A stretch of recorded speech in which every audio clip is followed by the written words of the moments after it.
నమస్కారం. టీజీ5 news TV వార్తలకు స్వాగతం. ముందుగా వార్తలోని ముఖ్యాంశాలు.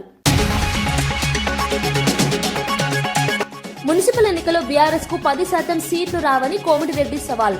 ఉప ఎన్నికల్లో ఓడిపోయిన బీఆర్ఎస్ సీఎం మాటలు నవ్వు తెప్పిస్తున్నాయన్న వ్యాఖ్య. ప్రజలు ఇప్పటికే బీఆర్ఎస్ పాలనను తిరస్కరించారన్న మంత్రి కోమటిరెడ్డి. మున్సిపల్ ఎన్నికల్లో కాంగ్రెస్ విజయం ఖాయమన్న ధీమా. సింగరేణి వ్యవహారంపై సీబీఐ విచారణ జరగాలని బీజేపీ డిమాండ్. ముందుగా బీఆర్ఎస్ తర్వాత కాంగ్రెస్ పాలనపై విచారణ కావాలన్న రామచంద్రరావు. రాజకీయాలకు అతీతంగా సమగ్ర దర్యాప్తు అవసరమన్న వ్యాఖ్య. సింగరేణి వ్యవహారాలు రాష్ట్ర భవిష్యత్తుతో ముడిపడ్డాయన్న హెచ్చరిక. బొగ్గు గనుల శాఖలో అవినీతిపై సమగ్ర విచారణ డిమాండ్. సింగరేణి వ్యవహారంపై సీబీఐకి నివేదిక ఇవ్వాలన్న అడ్లూరి. కీలక సంస్థల అవినీతితో ప్రజలకు నష్టమన్న హెచ్చరిక. అవినీతి పరులపై కఠిన చర్యలు తప్పవన్న మంత్రి. చంకన బిడ్డతో విధులు నిర్వహించిన జయశాంతికి సత్కారం. కానిస్టేబుల్ ను స్వయంగా పిలిచి అభినందించిన హోంమంత్రి. పోలీస్ సిబ్బందిలో ఆత్మవిశ్వాసం పెంచిన ఘటన. బాధ్యతాయుత సేవలకు గుర్తింపు ప్రభుత్వ విధానమన్న అనిత. మహిళల ఆర్థిక స్వావలంబనే ఎన్టీఆర్ ట్రస్ట్ ప్రధాన లక్ష్యం. శిక్షణతో పాటు ఉపాధి కల్పిస్తున్న ఎన్టీఆర్ మెమోరియల్ ట్రస్ట్. గ్రామీణ మహిళలకు ఈ కార్యక్రమాలు ఎంతో ఉపయోగకరమని వ్యాఖ్య. మహిళలు తమ కాళ్లపై నిలబడాలన్నదే ట్రస్ట్ సంకల్పమని వెల్లడి. రాబోయే మున్సిపల్ ఎన్నికల్లో బీఆర్ఎస్ పార్టీ 10% సీట్లు గెలిస్తే తాను దేనికైనా సిద్దమని మంత్రి కోమటిరెడ్డి వెంకటరెడ్డి సవాల్ విసిరారు.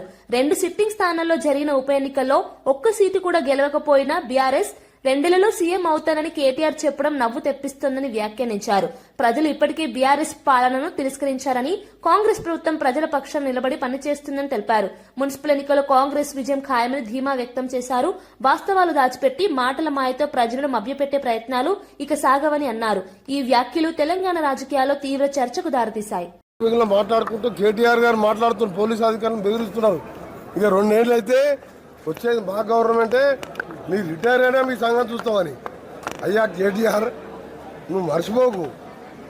మా అసెంబ్లీ అయ్యాక 6 నెలలకు పార్లమెంట్ జరిగితే 0 వచ్చింది. ఒక్క పార్లమెంట్ గెలవలే. మేము 10 ఏళ్ళు మీ నాయన ముఖ్యమంత్రి ఉండి, నువ్వు డిఫాక్టో ముఖ్యమంత్రి ఉంటే నామినేషన్ వేసి నేను, రేవంత్ రెడ్డి గారు, ఉత్తమ్ కుమార్ రెడ్డి గారు మూడు పార్లమెంట్ సభ్యులను గెలిచినాం, పైసా ఖర్చు పెట్టకుండా. నువ్వు 10 ఏళ్ళు ముఖ్యమంత్రి ఒక్క పార్లమెంట్ గెలవలే. నీ సిట్టింగ్ సభ్యులు చనిపోతే కంటోన్మెంట్ జూబ్లీస్ గెలిపించుకోలే. ఇక 2 ఏళ్ళల్లో ముఖ్యమంత్రి అవుతారంటే అది పెద్ద జోకులాగా అనిపిస్తుంది నాకు. అందుకనే అంటున్నా, ఇది పార్టీ గుర్తు ఎన్నికలే కదా. సరే, మొన్నటిదాకానేమో ఉన్న 10-20% ఏడబోతున్నారని సన్మానం అని తిరిగిన ఊళ్ళలో. దీని మీద ఛాలెంజ్ చేస్తున్నా. నేను ఛాలెంజ్ చేస్తున్నా, నువ్వు 10% గెలువు కేటీఆర్, 10% మున్సిపాలిటీలు గెలువు. దేనికైనా దానికి సిద్ధం నేను. దశాబ్దాలుగా ఇల్లు కోసం ఎదురు చూస్తున్న తారమ్మకు ప్రజాప్రభుత్వం ఇచ్చిన హామీ నెరవేరింది. పీపుల్స్ మార్చ్ పాదయాత్రలో ఇచ్చిన మాట ప్రకారం 5 లక్షల వ్యయంతో ఇందిరమ్మ ఇల్లు నిర్మించి అందజేశారు. ఇల్లు అంటే కేవలం 4 గోడలు కాదని, అది ఆత్మగౌరవం, భవిష్యత్తుపై నమ్మకమని డిప్యూటీ సీఎం భట్టి విక్రమార్క తెలిపారు. అర్హులైన ప్రతి కుటుంబానికి ఇందిరమ్మ ఇల్లు అందించడమే ప్రభుత్వ లక్ష్యమన్నారు. పేదల జీవితాల్లో భద్రత, స్థిరత్వం తీసుకురావడమే ప్రజాప్రభుత్వ ధ్యేయమని స్పష్టం చేశారు. ఈ ఘటన ప్రభుత్వ సంకల్పానికి నిదర్శనంగా నిలిచిందని ప్రజలు అభిప్రాయపడుతున్నారు. సమాచారం ఇవ్వాలనేటువంటి ఆలోచనతోనే ఈరోజు ఈ ఇంటికి ఇక్కడ రావడం జరిగింది. ఈ ఇల్లు దంతన్పల్లి గ్రామానికి సంబంధించిన సారమ్మ. ఇల్లు లేనటువంటి పరిస్థితుల్లో కొన్ని దశాబ్దాలుగా ఇల్లు కావాలని అడిగి అలసిపోయినటువంటి తల్లి. ఆనాడు 2023లో ఈ ప్రాంతం నుంచి పాదయాత్ర చేస్తే వారికి మాటిచ్చాము. ఆ రోజు వచ్చేది ఇందిరమ్మ ప్రభుత్వమే. రాగానే మీలాంటి పేదవాళ్ళందరికీ, అర్హత కలిగినటువంటి వాళ్ళందరికీ ఇందిరమ్మ ఇల్లు ఇస్తాం. ఈరోజు శారమ్మ గారు ఇల్లుని పూర్తి చేసుకుని గృహప్రవేశం చేసుకుని ఆ సందర్భంగా ఇక్కడికి వచ్చి తిరిగి వారిని కలిసి ఆనాడు మీకు ఇచ్చిన మాట ప్రకారం ఇందిరమ్మ ఇల్లు శాంక్షన్ చేశాం. 5 లక్షలతో మీరు ఇల్లు కట్టుకున్నారు. మిమ్మల్ని కలిసి మీకు బట్టలు పెట్టి ఈ ప్రభుత్వం మీతో గృహప్రవేశం చేపించి చాలా సంతోషపడుతుందని చెప్పడం కోసం సింగరేణి అంశంలో సీబీఐ విచారణను సరైన రీతిలో జరిపించాలని తెలంగాణ బీజేపీ అధ్యక్షుడు రామచంద్రరావు డిమాండ్ చేశారు. 2014 నుంచి బీఆర్ఎస్ పాలనలో జరిగిన అవకతవకలను ముందుగా వెలికి తీయాలని, అనంతరం కాంగ్రెస్ పాలనలో జరిగిన అంశాలపై కూడా విచారణ జరగాలన్నారు. రాజకీయాలకు అతీతంగా పూర్తి స్థాయి విచారణ జరిపితేనే తెలంగాణ ప్రజలకు నిజాలు తెలుస్తాయని చెప్పారు. సింగరేణి వంటి కీలక సంస్థలో జరిగిన వ్యవహారాలు రాష్ట్ర భవిష్యత్తుతో ముడిపడి ఉన్నాయని పేర్కొన్నారు. కేంద్ర సంస్థల ద్వారా విచారణ జరిపితే వాస్తవాలు వెలుగులోకి వస్తాయని అభిప్రాయపడ్డారు. ఈ అంశం రాష్ట్ర రాజకీయాల్లో మరింత వేడెక్కే అవకాశం ఉంది. 49% గవర్నమెంట్ ఆఫ్ ఇండియాది ఉన్నది షేర్స్, దీంట్లో కోల్ ఇండియాది. వాళ్ళు దీని మీద ఎంక్వైరీ చేయించాలని అంటున్నాం. గవర్నమెంట్ ఆఫ్ ఇండియా ఎంక్వైరీకి రెడీ ఉంది. కిషన్ రెడ్డి గారి స్టేట్మెంట్ వచ్చింది. సిబిఐకు ఇవ్వడానికి రెడీ ఉన్నాం. కానీ మనం డిమాండ్ చేసేది ఏంటంటే సిబిఐకి ఇస్తే 2014 కేసీఆర్ వచ్చినప్పటి నుంచి కూడా ఇప్పటిదాకా ఎంక్వైరీ చేయాలి. ఒక కాంగ్రెస్నే కాదు, మొత్తం కాంప్రహెన్సివ్ ఇన్వెస్టిగేషన్ జరగాలి. కాంప్రహెన్సివ్ ఇన్వెస్టిగేషన్ అంటే 2014 నుంచి టీఆర్ఎస్ పార్టీలో జరిగినప్పుడు అవకతవకలు ఉన్నాయో దాని దగ్గర నుంచి ఇప్పుడు రేవంత్ రెడ్డి గారి ప్రభుత్వంలో వీళ్ళ మంత్రుల మధ్యన ఉన్న విభేదాలు అన్నీ బయటపడ్డాయి. కాబట్టి అప్పటిదాకా సిబిఐ దాని మీద ఎంక్వైరీ చేయాలి. తెలంగాణ ప్రజలకు వాస్తవం తెలవాలి. కోట్లాది రూపాయలకు సంబంధించినటువంటి ఈ కాంట్రాక్ట్స్, దీని మీద ఈరోజు వాళ్ళ మధ్యన ఏదైతే గొడవలు బయటకు వచ్చినాయి, లేకుంటే వీళ్ళందరూ దున్నుకుని పోయేది. అక్కడో కుటుంబం దున్నుకున్నది, ఇక్కడో నేతలు దున్నుకుంటున్నారు. తెలంగాణలో బొగ్గు గనుల శాఖలో జరిగిన అవినీతిని బయటపెట్టాలని మంత్రి అడ్లూరి లక్ష్మణ్ డిమాండ్ చేశారు. ఈ విషయంలో కేంద్ర మంత్రి కిషన్ రెడ్డి చొరవ తీసుకోవాలని కోరారు. సింగరేణి వ్యవహారంపై సమగ్ర విచారణ జరిపి సిబిఐకి నివేదిక సమర్పించాల్సిన అవసరం ఉందన్నారు. రాష్ట్రానికి కీలకమైన ఈ సంస్థలో అవకతవకలు జరిగితే ప్రజలకు నష్టం వాటిల్లుతుందని పేర్కొన్నారు. పారదర్శక పాలనకు ప్రభుత్వం కట్టుబడి ఉందని స్పష్టం చేశారు. అవినీతికి పాల్పడిన వారిని గుర్తించి కఠిన చర్యలు తీసుకోవాలన్నారు. ఈ వ్యాఖ్యలు రాజకీయంగా ప్రాధాన్యం సంతరించుకున్నాయి. కేంద్ర మంత్రి కిషన్ రెడ్డి గారికి ఒకటే మాట మేము చెప్తున్నాం. నువ్వు కేంద్రంలో మంత్రిగా ఉన్నావు కదా, నువ్వు ఆ బొగ్గు గని శాఖ కూడా సహాయ మంత్రిగా, బొగ్గు గని శాఖ కూడా నీకు కేంద్రంలో నీ పరిధిలో వస్తుంది. నువ్వు ఇమీడియట్గా విజిలెన్స్కు నీ సంబంధించిన డిపార్ట్మెంట్తో ఎంక్వైరీ పెట్టించి బొగ్గు గనికి సంబంధించిన తెలంగాణలో బొగ్గు గని శాఖలో ఏమేమి అవకతవకలు జరిగినాయి, ఏమేమి కుంభకోణాలు జరిగినాయి అన్నీ బయటపెట్టు. శాఖ మంత్రిగా నువ్వు ఉన్నావు, నీ కింద మొత్తం అధికారులు ఉంటారు, నీ ఐఏఎస్లు ఉంటారు, సెక్రటరీస్ ఉంటారు. వారి ద్వారా పూర్తి విచారణ జరిపించి ఆ విచారణ యొక్క రిపోర్టు సిబిఐకి సబ్మిషన్ చేయి దమ్ముంటే. ఎందుకు తాటాకుల చెప్పులు పొద్దుగాలు ఎత్తే పరిగ్రహాన్ని ముచ్చట్టు మాట్లాడితే కేంద్రం నుంచి ఒక 10 రూపాయలు ఇస్తారా నాయన కిషన్ రెడ్డి గారు? తెలంగాణ రావాల్సినటువంటి ఏదైతే మన బకాయిలు ఉన్నాయో, తెలంగాణ రావాల్సినటువంటి మన రాయితీలు ఉన్నాయో అవి ముందుగాల ఇప్పించి తెలంగాణ ప్రజలను ఆదుకో కేంద్ర మంత్రిగా ఉండి. ఇవాళ మా బొగ్గు గని కార్మికులకు సంబంధించినటువంటి ఇన్కమ్ ట్యాక్స్ ఇష్యూ ఉంది. అత్యంత ప్రమాదకరమైన పరిస్థితుల్లో పనిచేసేది ప్రపంచంలో ఎవరంటే మన ఆర్మీ తర్వాత, బార్డర్ మీద సైనికుల తర్వాత అత్యంత ప్రమాదకరమైన పరిస్థితుల్లో పనిచేసే బొగ్గు గని కార్మికులకు. ఆ బొగ్గు గని కార్మికులకు సంబంధించినటువంటిది ఇన్కమ్ ట్యాక్స్ కడతాను, అది మాఫీ ఏపీ. చంకన బిడ్డతో ట్రాఫిక్ ను క్రమబద్దీకరించిన కానిస్టేబుల్ జయశాంతిని ఏపీ హోంమంత్రి వంగలపూడి అనిత ప్రత్యేకంగా పిలిపించుకుని అభినందించారు. జయశాంతి కర్తవ్య నిష్టను మెచ్చుకుంటూ ఆమెతో కలిసి అల్పాహారం చేశారు. కుటుంబ యోగక్షేమాలు అడిగి తెలుసుకుని చిన్నపిల్లలతో సరదాగా ముచ్చటించారు. ఒక సాధారణ కానిస్టేబుల్ ను మంత్రి స్వయంగా గౌరవించడం పట్ల సర్వత్రా ప్రశంసలు వెల్లువెత్తుతున్నాయి. ఈ సంఘటన పోలీస్ సిబ్బందిలో ఆత్మవిశ్వాసాన్ని పెంచిందని అభిప్రాయాలు వ్యక్తమవుతున్నాయి. బాధ్యతాయుతమైన సేవలకు గుర్తింపు ఇవ్వడం ప్రభుత్వ విధానమని హోంమంత్రి స్పష్టం చేశారు. ఉండట్లేదమ్మా మేడం, ఎక్కువ జనాలతో ఉన్నారు, కొంచెం వర్క్ బిజీగా ఉన్నారంటే ఇంకా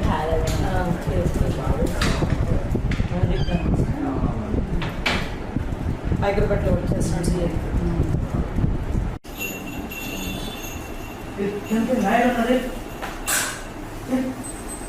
చాలా హ్యాపీ మేడం. నిజంగా నాకు ఎలా ఉందంటే అందరూ అప్రిషియేట్ చేస్తున్నారు దానికంటే మీరు ఇలా నేను మీతో కూర్చోవడం అనేది చాలా గొప్ప విషయంగా ఉంది మేడం. నాకు మీరు చేసిన దానికి మేము ఇచ్చేది చాలా తక్కువ madam. Thank you madam. Sambar వచ్చింది బౌల్ సాంబార్ ఏమంటారు మా వాడికి ఓన్లీ సాంబార్ అడుగుతుంటారు మేడం. సాంబార్ తింటావా? సాంబార్ తిని వెళ్ళిపోతుంది. సాంబార్ తింటావా? ఇందులో ఇడ్లీ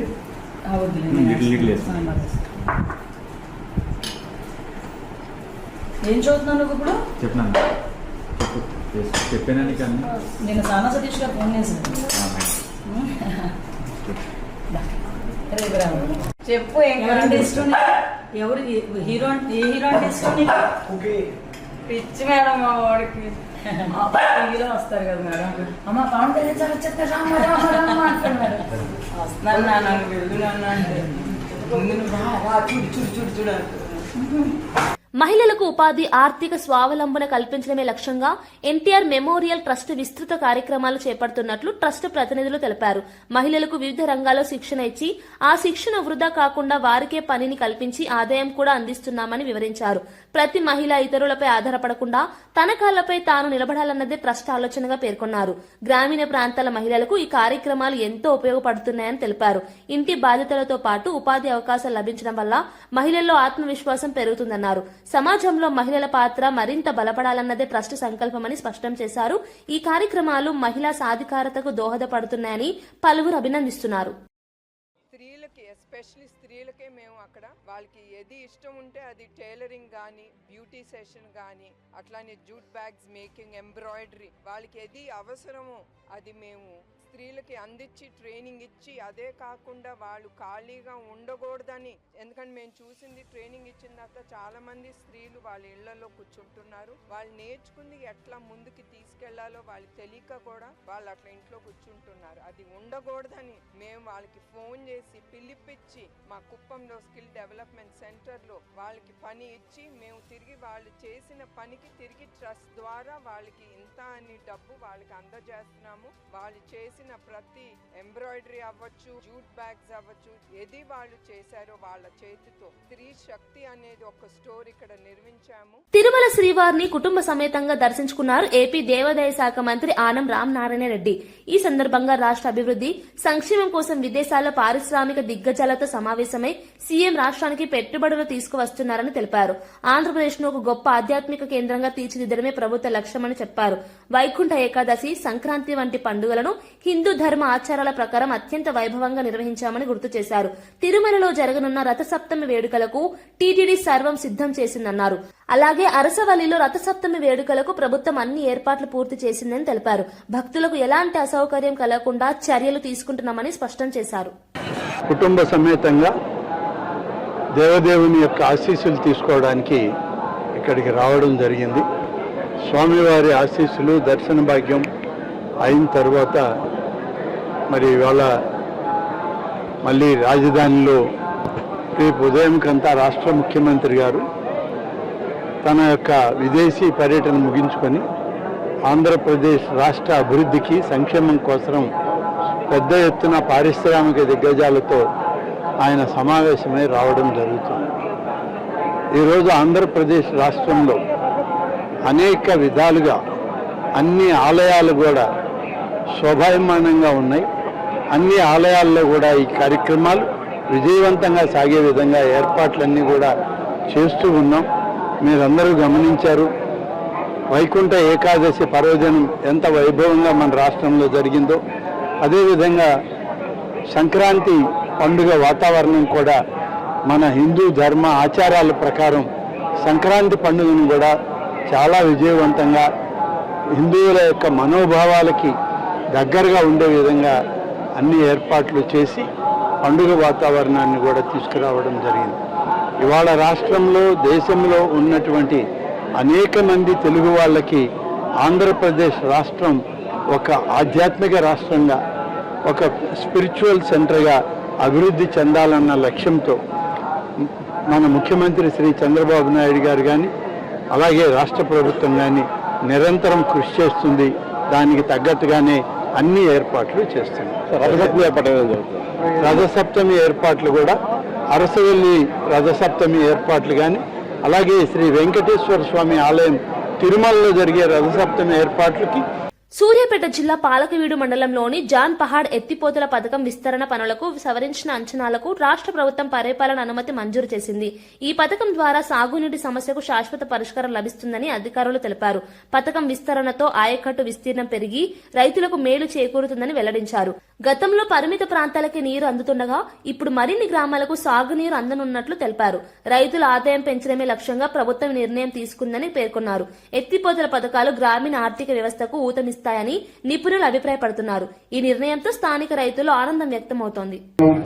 మొన్న మేడారంలో సాయంత్రం కూడా జరిగిన కేబినెట్ మీటింగ్ లో నేను ముఖ్యమంత్రి గారిని, ఉప ముఖ్యమంత్రిని, నా కేబినెట్ గురించి ఒప్పించి 10,000 పైచిల్లర ఎకరాలకి లిఫ్ట్ ఇరిగేషన్ అంచనాలు పెంచి ఎక్కువ ఆయకట్టుకు నీళ్లు వచ్చే విధంగా చేసి దాన్పాడు మేజర్ కి, ముక్త్యాల మేజర్ కి కోటాడులో ఉన్న R9 లిఫ్ట్ ఇరిగేషన్ స్కీమ్ కూడా మరింత కాలువల విషయంలో లైనింగ్ ఈ 2 లిఫ్ట్ల సమర్థత పెంచుతూ ఎక్కువ ఆయకట్టు పెంచే విధంగా కొత్త అంచనాలు రివైజ్ ఎస్టిమేట్స్ మంజూరు చేయడం జరిగింది క్యాబినెట్. ఇవన్నీ కలిపి జాన్పాడు లిఫ్ట్ కి అదనంగా 181 కోట్లు మంజూరు చేయించి 10,000 ఎకరాల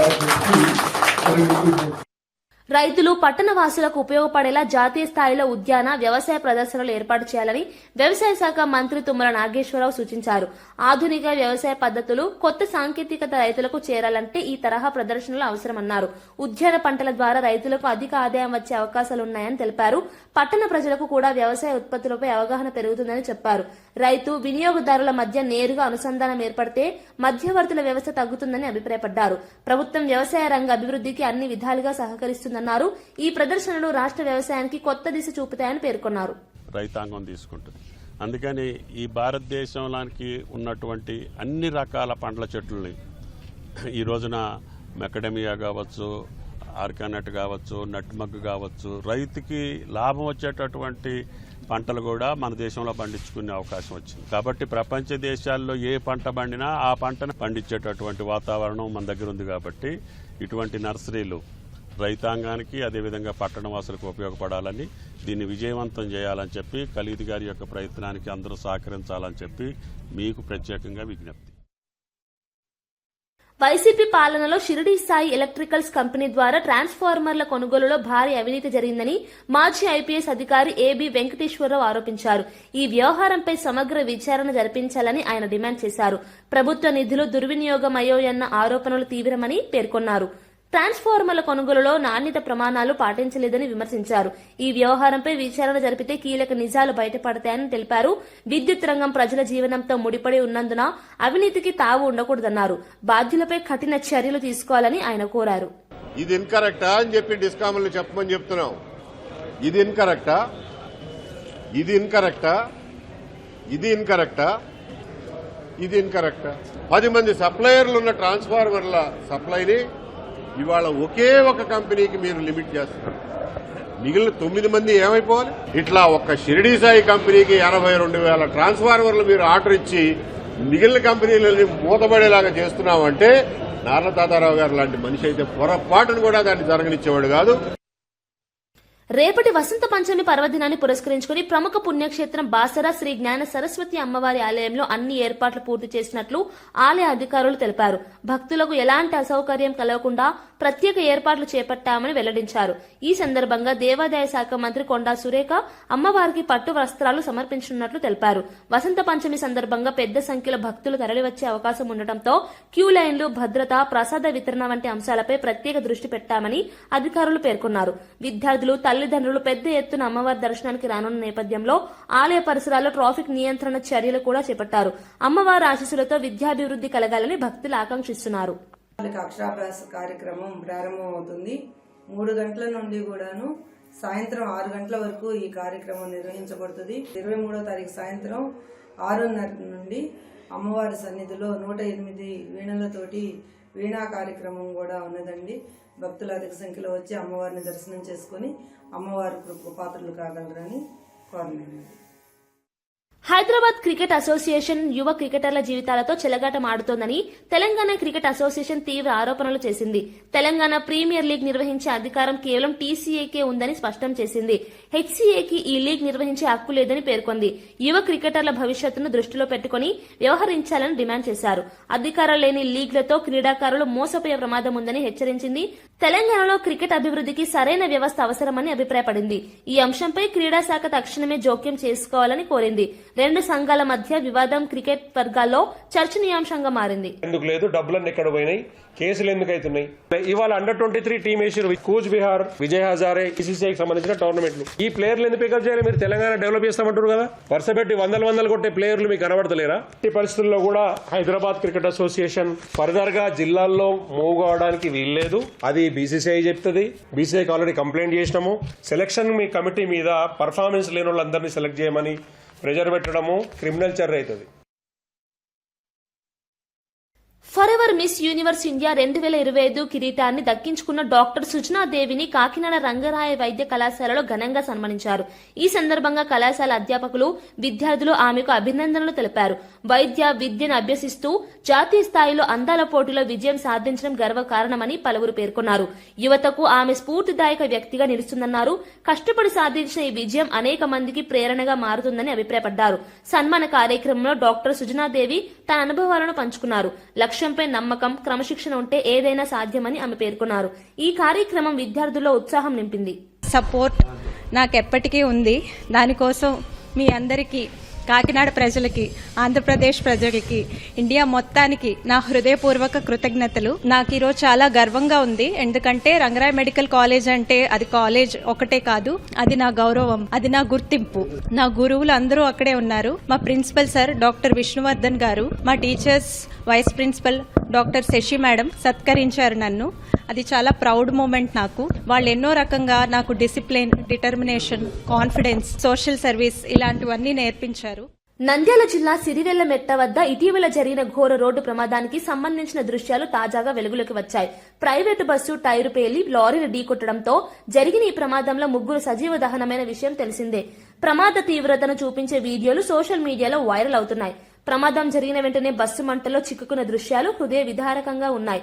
వాహనాల నిర్వహణలో నిర్లక్ష్యం ఎంత ప్రమాదకరమో ఈ ఘటన మరోసారి రుజువు చేసింది.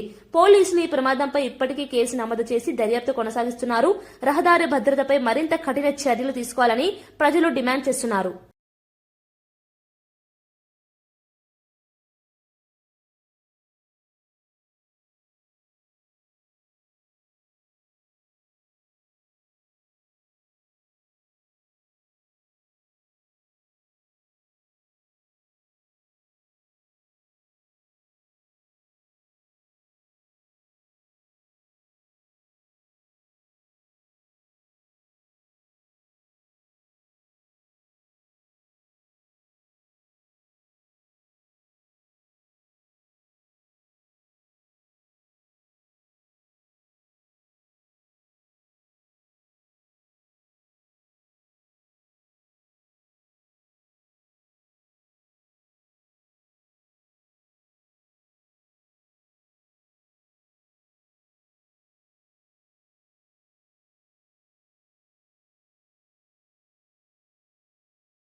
వార్తలు ముగించే ముందు ముఖ్యాంశాలు మరోసారి.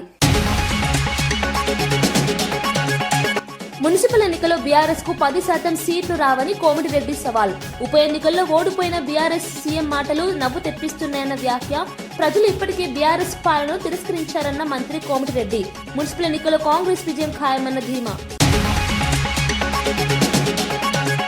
సింగరేణి వ్యవహారంపై సీబీఐ విచారణ జరగాలని బీజేపీ డిమాండ్. ముందుగా బీఆర్ఎస్, తర్వాత కాంగ్రెస్ పాలనపై విచారణ కావాలన్న రామచంద్రరావు. రాజకీయాలకు అతీతంగా సమగ్ర దర్యాప్తు అవసరమన్న వ్యాఖ్య. సింగరేణి వ్యవహారాలు రాష్ట్ర భవిష్యత్తుతో ముడిపడ్డాయన్న హెచ్చరిక. బొగ్గు గనుల శాఖలో అవినీతిపై సమగ్ర విచారణ డిమాండ్. సింగరేణి వ్యవహారంపై సీబీఐకి నివేదిక ఇవ్వాలన్న అడ్లూరి. కీలక సంస్థల అవినీతితో ప్రజలకు నష్టమన్న హెచ్చరిక. అవినీతి పరులపై కఠిన చర్యలు తప్పవన్న మంత్రి.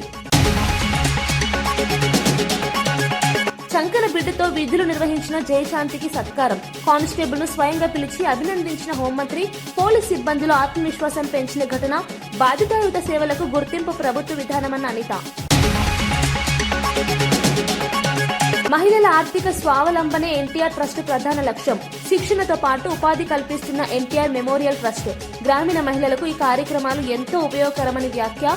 మహిళలు తమ కాళ్లపై నిలబడాలన్నదే ట్రస్ట్ సంకల్పమని వెల్లడి. ఇవి ఈనాటి వార్తా విశేషాలు. మరో బులెటిన్ లో మళ్ళీ కలుద్దాం. నమస్కారం.